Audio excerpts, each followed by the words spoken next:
Hello tout le monde, j'espère que vous allez bien. Aujourd'hui, je vais vous apprendre à comment récupérer un TCD avec Power Query.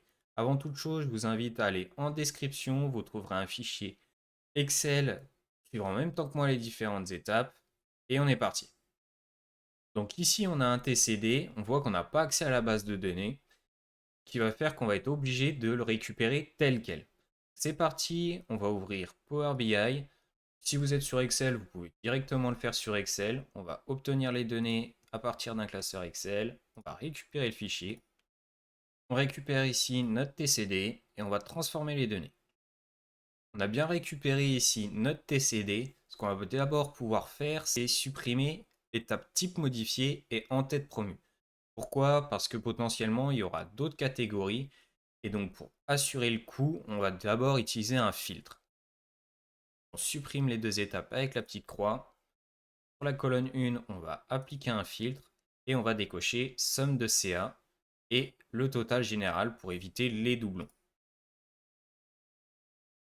Une fois qu'on a fait ça, dans transformer, on va pouvoir utiliser la première ligne pour les en-têtes.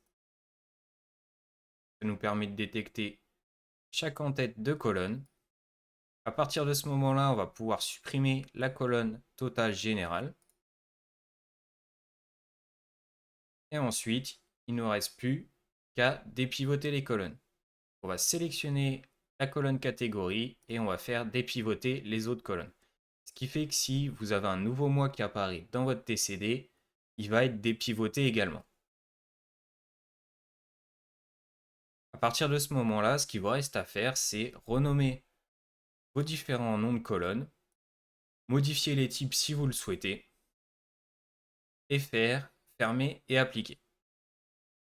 Ensuite, on peut aller dans l'affichage de table, on sélectionne le TCD, et si on regarde, on voit qu'on a bien récupéré l'ensemble des mois qu'on avait dans notre TCD. Donc je reviens ici sur le fichier. Ce que je vais faire, c'est un clic droit sur le TCD et faire actualiser. Je vais enregistrer le fichier, le fermer. Et ici, dans Power BI ou dans Excel, si vous êtes sur Excel, vous allez pouvoir cliquer sur actualiser.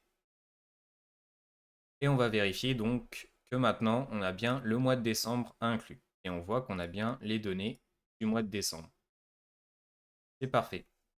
J'espère que cette petite vidéo, elle vous a plu. Et nous, on se retrouve pour une prochaine. Ciao!